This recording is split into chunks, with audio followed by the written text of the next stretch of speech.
শুক্রবারে তো অনেকটা শরীর খারাপ ছিল, তার কারণে বিরিয়ানি রান্না করতে চাইছিলাম, চিকেন বিরিয়ানি। তোমার গাছের আম কেমন?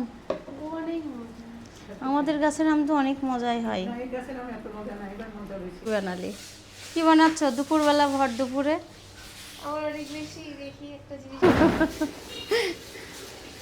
বানানো শুরু করছি। হ্যাঁ, কেমন লাগতেছে? অনেক মজা হয়েছে। আসসালামু আলাইকুম, সবাই কেমন আছেন? আশা করছি সবাই ভালো আছে। ঘুম থেকে তো উঠেই পাকা পেঁপে খাচ্ছি একটু, আর পাকা পেঁপে খালি পারি গ্যাস কমে যায়, ডক্টর খেতে বলছে, তার কারণে খাচ্ছি।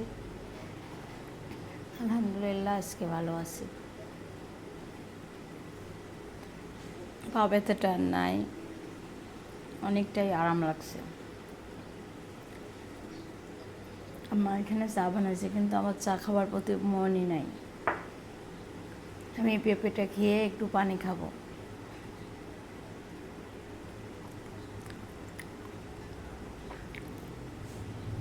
না, নাস্তা বানাইতে বসে দিচ্ছি খিচুড়ি চুলার পাড় দিয়ে বসে পেঁপেটা খেয়ে নিচ্ছি। আগে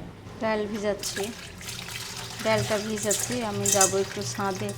আর এত পরিমাণ গরম পড়তেছিল, এখন একটু মেঘ করছে আর বাতাস হয়েছে, একটু ছাদে যাচ্ছি।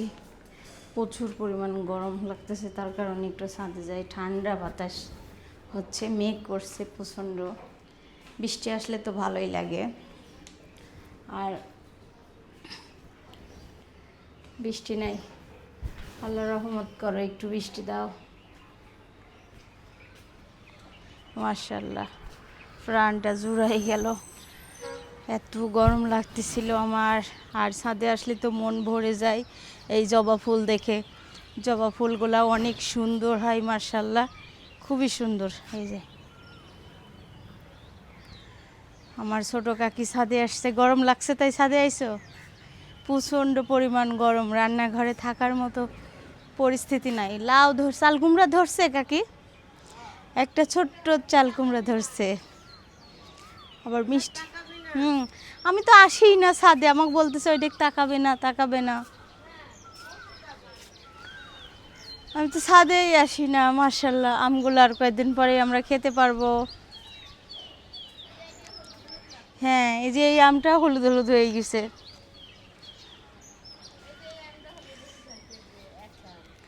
হ্যাঁ, এখানে হলুদ হলুদ হয়েছে। আর আমাদের এই গাছের আম এত মিষ্টি, এটা আম্রপালি আম, খুবই মিষ্টি। এই যে রাধুনি ফুল ফুটে, রাধুনি ধরছে একদম, যেমন আমরা বাজার থেকে রাধুনি কিনে নিয়ে আসি সেই রাধুনি। এই যে দেখাবো কিভাবে। উফ, মাশাআল্লাহ, কি গন্ধ কাকি, সেই গন্ধ, একদম রাধুনি। মাশাআল্লাহ, আল্লাহ কি সুন্দর।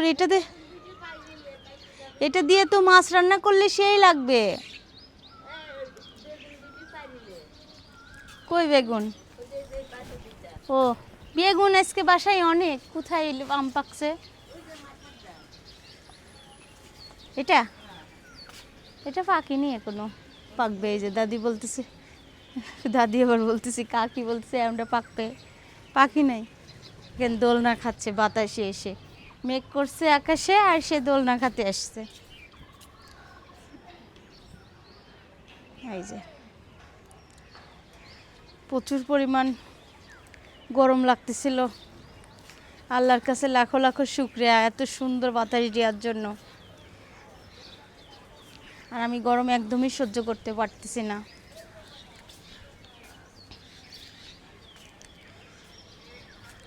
আমগুলা কখনো কখনো দেখলে মন ভরে যায়। ছাদে যখনই আসি তখন দেখলেই মন ভরে যায়। প্রভাব আসছে, সবাই এখন বাতাসে বলতেছে আপু আমি বাতাসে থাকবো। আমার আমগুলো দেখে তো মন ভরে যাচ্ছে। ওখানে বসতেছ কেন? মেঘ করছে প্রচন্ড মেঘ করছে।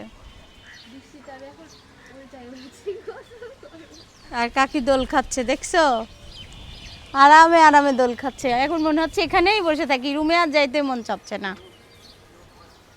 আপনার ছেলে আগে ছাদে বসে থাকতো রাতে, বা ভিতরে যাইতো নেই, বাতাসটাই মেঘ কেটে নিচ্ছে, যেন আবার গরম করবে। একটু আকাশ পরিষ্কার হয়ে গেল, একটু বৃষ্টি হলে ঠান্ডা হলে ভালো লাগে না? আর আমাদের এটা হচ্ছে ন্যাংরা আমের গাছে, দেখি আম পাকা লাগছে নাকি না লাগে নাই, লাগলেও তো বুঝতে পারবো না। লক্ষ্ণে আম গাছের পাকা লাগছে, আর ওইটা পাকি নাই এখনো।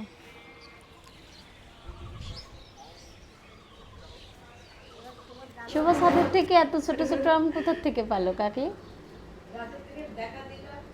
ওরে আল্লাহ, একদম ফুটি ফুটি আম, কিউট। পাক পিনি তুই দে, সে ভিতরে আটিও আছে। গাছের থেকে শোভা আম খুঁটি নিয়ে এসছে, পাকা আম কাটা হয়েছে, এখন খাবে। আর আমি নিচে বসে কাটাকাটি করতে বসলাম। চাল ভিজা থুইছি, থালা বাসন মাজি থয়ে গেছি, যে বিন্দা ফুমার কষ্ট হবে বলে পাকা গাছের আম তো মজাই হয় পাকলে। আর আমি খিচুড়ি রান্না করছি, দেখেন নরম নরম করে, মাসকালাই ডাল দিয়ে একদম নরম নরম। হ্যাঁ ঠিক আছে না, কিন্তু আমি এই খিচুড়ি খাবো না। আমাকে হচ্ছে ডাক্তার হচ্ছে নিষেধ করছে। ময়না আমার থেকে বেশি অসুস্থ। ময়না কালকে আমি একটু শুয়েছিলাম, ময়না একটু হাঁটেছে, ভাত মাত বাইরিতেছে, ময়নার অবস্থা খারাপ, সকাল থেকে কান্না করতেছে, সকাল থেকে কান্না করতেছে। আপনি ডাক্তার দেখাতেই যান আবার, আপনার যদি কিছু হয়ে যায় আমারে মাথার উপর ছাদি থাকে। গাছের আম কেমন? আমাদের গাছের আম তো অনেক মজাই হয়।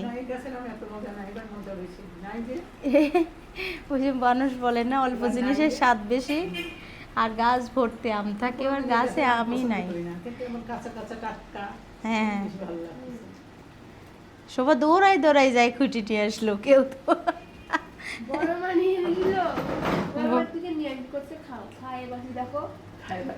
খাবে খায় বাসি থাকো, বড় মা তো তাই কয়।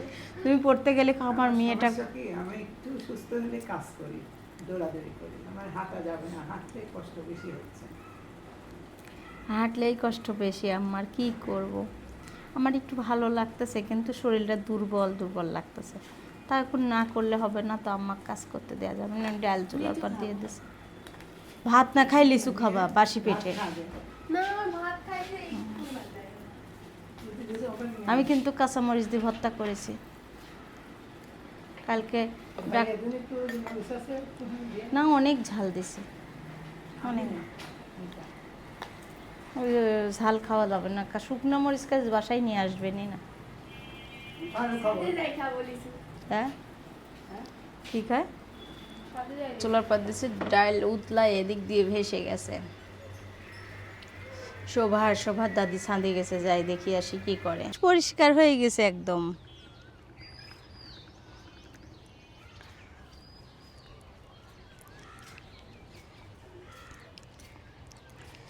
মিতা ফুম্মা এই রুমটার মধ্যে অনেক সুন্দর করে গুছাই রাখছে গাছগুলা। লেবুটা কাছের থেকে দেখাই, এই যে আমাদের গাছের লেবু। আর এটা হচ্ছে বন, কাশ বন না কি বলে সেইটা। ও মা, এই গাছের মরিচ তো পাকেও গেছে। তুলিলে যাই, শক্ত, সেই শক্ত। বৃষ্টি হবে, হোক হোক, বৃষ্টি হোক। বৃষ্টি হচ্ছে, তাড়াতাড়ি নেমে যাচ্ছে। এই আমার এই গাছের আম এমন শুটকি হয়ে গেছে কেন? এই দেখেন শুটকি আম। এখানে ডাল তেলে দেওয়া হয়ে গেল। মুরগিটা আমার জন্য লাউ দিয়ে রান্না করব, তার কারণে পেঁয়াজের সঙ্গে ভেজে নিচ্ছি।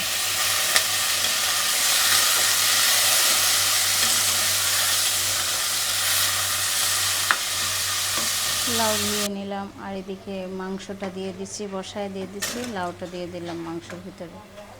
আর মাংসটা এখন কষানো হচ্ছে লাউয়ের সঙ্গে করবে।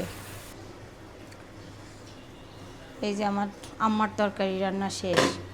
এখন ডাটা চচ্চড়ি করতেছি। এখানে আদা রসুন বাটা দিয়ে দিছি হালকা হালকা। এখন দিয়ে দেব হলুদ, লবণ, মরিচ আর জিরা ধনিয়ার গুঁড়া।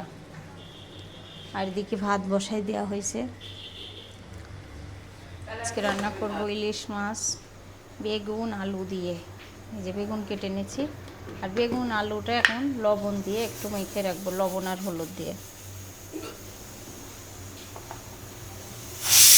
চচ্চড়িটা হয়ে গেছে। এদিকে বেগুন লবণ হলুদ দিয়ে মেখে রাখছি, মাছগুলো ভেজে নিচ্ছি। আর এখানে ভাত হচ্ছে। আর শোভা কি বানাতে আসছে জানি না, সে টক দই আর খালাম্মার সাথে কথা বলে।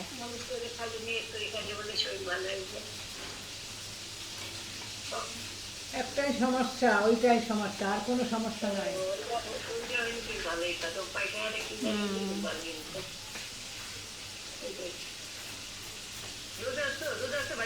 দুর্গা কেউ নাই। মাছ রান্না করব, তার জন্য মাছগুলো ভেজে নিচ্ছি সুন্দর করে।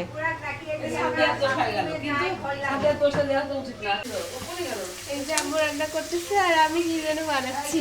দেখেন আজকে রেসিপি বানাতে পটেটো নুডলস।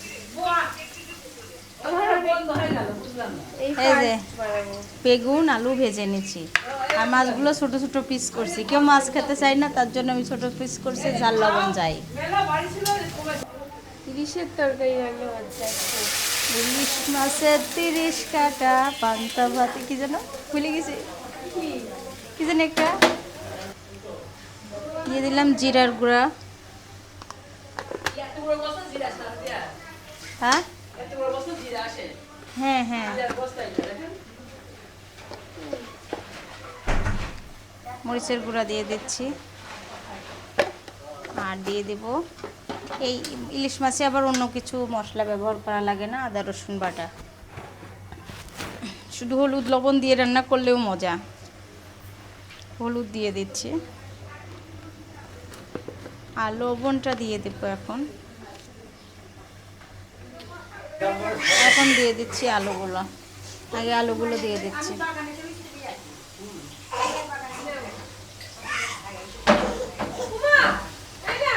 সারা কান্না করে কেন? দিয়ে দিলাম আলু।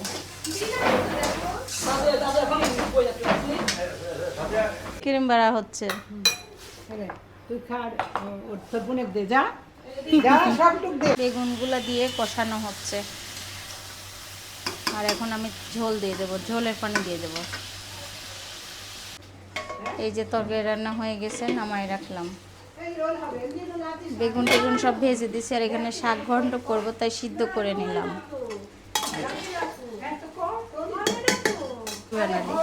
কি বানাচ্ছ দুপুরবেলা, ভর দুপুরে? আমার অনেক বেশি দেখি একটা জিনিস খাইতে ইচ্ছে হচ্ছে। কি? সেটা হলো Korean potato noodles. Korean potato noodles বানাচ্ছে। দেখেন কি কি দিচ্ছে ওর মধ্যে। আলু সিদ্ধ করে কর্নফ্লাওয়ার দিয়ে ডো বানাই নিচ্ছি। এখন নুডলস বানাবো। বানানো শুরু করছে। নিজেও জানি না কি বানাচ্ছে। হ্যাঁ, কোরিয়ান পটেটো কি নুডলস। হ্যাঁ। আর একটু করো। হাত কত আস্তে আস্তে লড়াচ্ছে দেখেন। আমার জীবনে প্রথম হাত নড়বে তো না। হ্যাঁ, আর দাদি সাথে বসে দেখছে। হয়েছে? লবণ দিয়েছে। এই যে 2টা বানাই রাখলো। খাই দেখো। হাই, খাবি কেন? সিদ্ধ করতে হবে। সিদ্ধটা খাওয়া যায়, যায় না দেখলে মনে হচ্ছে নাকি সিদ্ধ করে তারপর তেলে মুখে ঢোকে। লবণ কি আন্দাজ করে দিচ্ছে, সত্যিটা বলি। সত্যি কথা। কোরিয়ান নুডলস তুমি কি বুঝতেছো? Korean noodles. হ্যাঁ, কোরিয়ান মানুষ খায় এটা। হ্যাঁ, একদম মোটা। এটাই তো হবে, অনেক কিউট। অনেক কিউট কিউট হবে।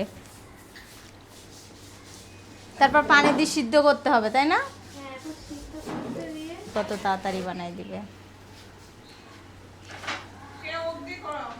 অগ্দি করাও, যুব বলে অগ্দি করাও। দেখো, দেখ শিখো। আরে 1 সেকেন্ডে কিভাবে হয়ে গেল এত বড়? সেকেন্ডে এত তাড়াতাড়ি হয়ে গেল। আবার পুরোপুরি বানানো ডান। এখন সে দিয়ে দিচ্ছে, দেখেন ওরে বাবা রে, পুড়ি গেছে রে, পুড়ি গেছে। মশলা তৈরি ওই করতেছে। মশলাটা কই, ম্যাজিক মশলাটা? হ্যাঁ, তেল, মরিচের গুঁড়া, কাঁচামরিচ, সয়া সস আর গোলমরিচের গুঁড়া দিয়ে দিল, মশলা বানালো শোভা। অনেক সুন্দর গন্ধ। হুম, ওই গেছে, বানানোটা শেষ। বানানো শেষ। বানানোওয়ালা ভয় পাই। এখন মাখা খাও। ইয়ে, কেমন লাগতেছে? অনেক মজা হয়েছে। অনেক মজা হয়েছে। হ্যাঁ, ও নিজের রান্না নিজেই খায়, অবাক হয়ে যাচ্ছে, আল্লাহ এত সুন্দর রান্না। রান্নার শেষে রান্নাঘর পরিষ্কার করা হচ্ছে আর মাজা ধোয়া হচ্ছে। এখানে আমি মাজা ধোয়া করতেছি, মনে করলাম রাবে আপা মাঝে দিয়ে যাবেন, কিন্তু মাঝে নাই, মাজতে যা হাতে মতো সব ভিজে যাচ্ছে। তারা আসো, ভাত খেতে যাই। মিদের কাছে যাচ্ছ?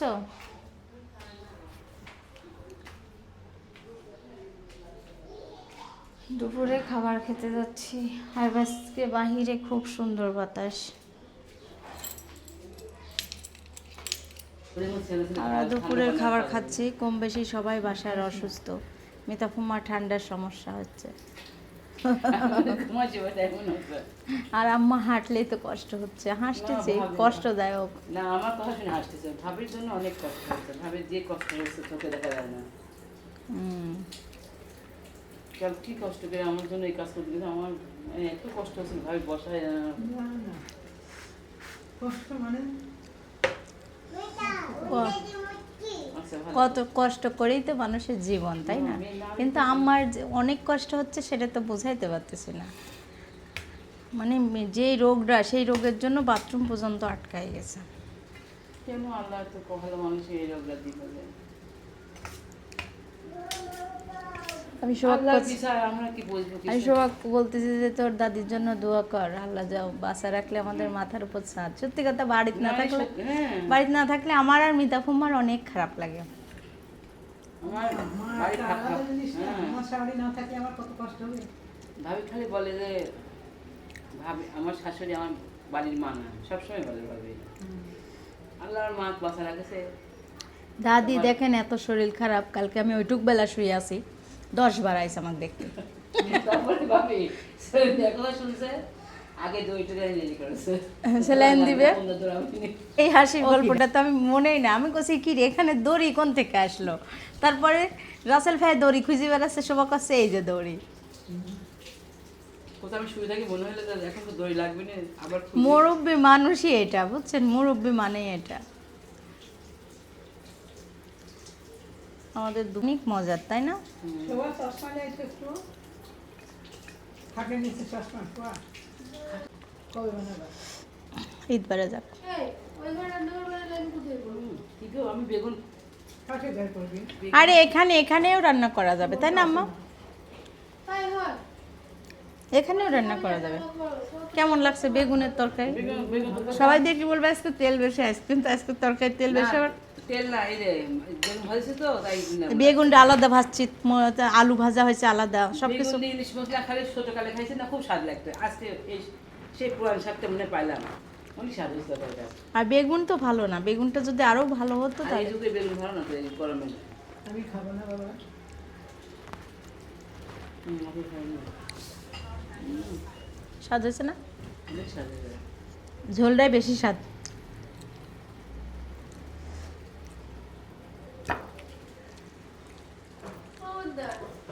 শুক্রবারে তো অনেকটা শরীর খারাপ ছিল, তার কারণে বিরিয়ানি রান্না করতে চাইছিলাম, চিকেন বিরিয়ানি। আর চিকেন বিরিয়ানির জন্য এই দেখেন আমার, মানে যেভাবে আমি রান্না করি, আমার হাতের বিরিয়ানিটা আমার বাসার সবাই পছন্দ করে। আর এখানে কাঁচামরিচ নিয়ে এনেছি, এখানে 3 রকম মশলা আছে, দারচিনি, কালো এলাচ, এটা কাবাব চিনি, এটা হচ্ছে শাহি জিরা। আর আছে চিকেনের পিসগুলো খুব বড় বড় করে কাটায় না, মাঝারি সাইজের। আর এটা হচ্ছে ঘি, আমাদের পেঁয়াজের ঘি। আর এটা হচ্ছে চিনি গুঁড়া চাল।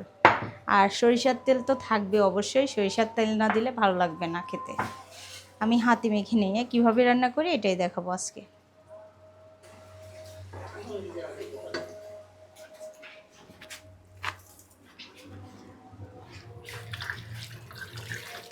আলু ছাড়া তো চিকেন বিরিয়ানিটা জমে না, তার কারণে আলু দিচ্ছি। আমার শাশুড়ি মা পেঁয়াজের চুষা খুব মানে ই করে, গাছের গোড়ায় দেয়, তার জন্য রেখে দিতে বলছে, তা আমি রেখে দিছি। পেঁয়াজের চুষা অনেক কার্যকরী, এটা সিদ্ধ করি পানি মাথায় লাগাই।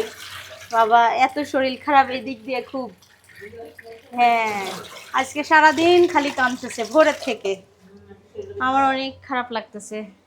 আমি বলছি যে আপনি আমাদের মাথার উপর ছাদ, আপনি যদি কিছু হয়ে যায় তাহলে অনেক কষ্ট হবে।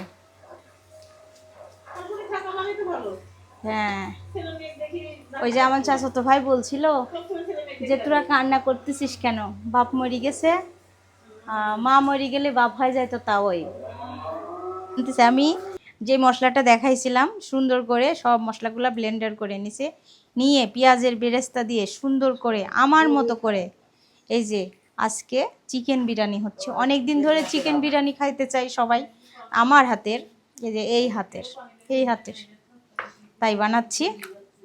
এখন মাখানো শেষ, 10-15 মিনিট ম্যারিনেট করা থাকবে। আমি আলুটা ভেজে নিচ্ছি, তারপরে আলুটা ভাজার পরে মাংসটা কষিয়ে নেব। হ্যাঁ শুনলেন, আজকের যুবা বলছে যে ভাবি কি রান্না করছেন, সকালে জিজ্ঞেস করছে, দেন আমি কাজ করে দিই। তারপরে ও চলে গেছে।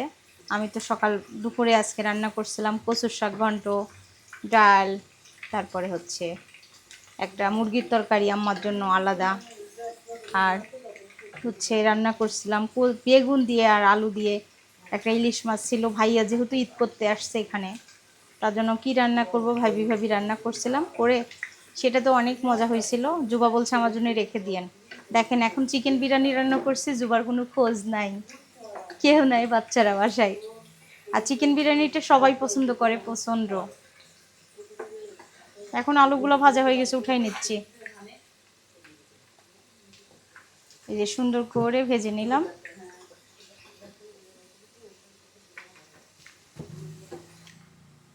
বিরিয়ানির জন্য মাংস কষাবো, তার কারণে পেঁয়াজ ভেজে নিচ্ছি সুন্দর করে, আলুগুলা ভেজে রাখছি। আর চিকেন বিরিয়ানিতে আমি একটু, আমার ছোটো বোনের কথা, লেবু দিয়ে টক দই বানালে ভালো হয়, কিন্তু আমার শাশুড়ির হাতের স্পেশাল টক দই বানানোটা নিব, দেখাও এবার দিব। প্রথমে বিসমিল্লাহ করে বাটতেছি ছিডরা তুলের জন্য, বড় মামার বাসার জন্য। ছিডরা তুল, ছাইফান, কামিয়া পুজো দিয়ে একটু একটু করে খাইতে খুশি হতাম। এখন চিকেনের পিসগুলা দিয়ে দিচ্ছি। আমি বড় বড় করে পিস কাটছি, তাহলে খোঁজা লাগবে না, পাওয়া যাবে আর কি।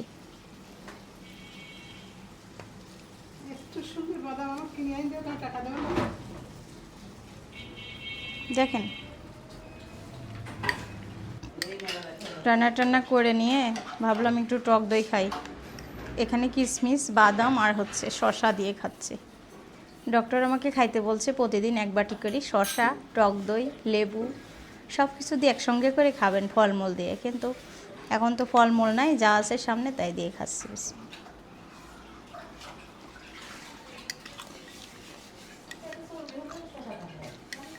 যুবা দেখো, তোমার মনের ইচ্ছা, ভাবি বলছিল যে একদিন বিরিয়ানি খাওয়াবে, তাই কি ও তোমার জন্মদিন, মনে করো তোমার জন্মদিনের বিরিয়ানি খাওয়াচ্ছি, তাই না যুবা? প্রথমে গিফট দিছে, এখন জন্মদিন খাওয়াচ্ছি।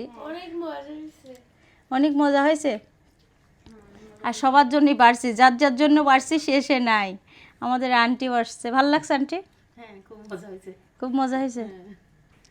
আর গরম গরম না খালি এটা বুঝবে। সাবা ওর পাশে যাও, গরম গরম খেলে ভালো লাগবে। আম্মা খাইতে পারবে না, দুঃখ হচ্ছে আমার। কেমন টেস্ট হয়েছে?